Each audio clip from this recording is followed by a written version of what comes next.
2 Rois, chapitre 20, verset 1er. Nous lisons, en ce temps-là, Ézéchias fut malade à la plus grande tragédie de la vie. Très souvent, c'est la mort. Quand la mort arrive, les gens sont totalement perdus. Ézéchias, la Bible dit, il fut malade à la mort. Et le prophète Ésaïe, fils d'Amos, vint auprès de lui.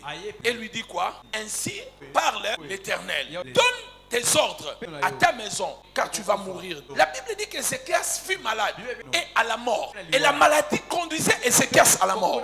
Et pendant qu'il luttait avec la mort, le prophète messianique vient. Le prophète Ésaïe, c'est lui qui a la capacité de prédire des millénaires avant, des générations avant. Ce qu'il dit, ça se réalise. Il vient à la maison de cet homme Ézéchias et il dit, ainsi parle l'Éternel. Prépare ta maison, tu vas mourir. J'ai été au conseil de Dieu. J'ai assisté au conseil. Dieu m'a parlé. Il a dit, va dire à cet homme, il va mourir. Mais écoutez très bien. La Bible dit, il était malade à la mort. Est-ce que c'était encore important que Dieu envoie encore un prophète pour lui dire que tu vas mourir? Parce qu'il était déjà à la mort, en train de mourir. Mais Dieu, quand il envoie le prophète, c'est pour certifier qu'il ne survivra pas. Cette situation va le tuer. Il va mourir. Bien aimé dans le Seigneur. Mais quand le prophète est arrivé, le prophète a parlé de la part de l'Éternel. Et Ézéchias savait, même si l'Éternel parle, il y a quelque chose qui peut changer la décision de Dieu. C'est la prière. Lorsque le prophète a parlé, prépare ta maison, donne les ordres, explique à ta femme et à tes enfants, tu vas partir.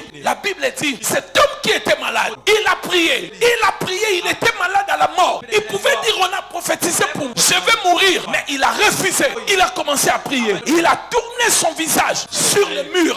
La Bible dit, il fit cette prière. Il fit cette prière. Au verset 3, la Bible dit, Esaïe n'était pas encore sorti de la cour. Dieu a dit à Esaïe, retourne là-bas. Va encore dire, ainsi parle l'Éternel, que cet homme ne mourra pas. Frères et sœurs, j'aimerais vous dire une chose. Si la prière peut annuler la décision de Dieu, alors la prière annulera la décision des hommes.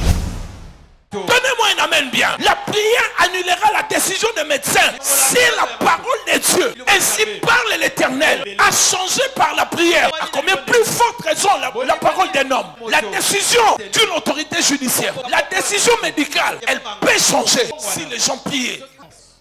Tout ce qu'on peut vous dire, aussi longtemps tu n'as pas prié, c'est que ce n'est pas encore la fin. Alléluia. Amen.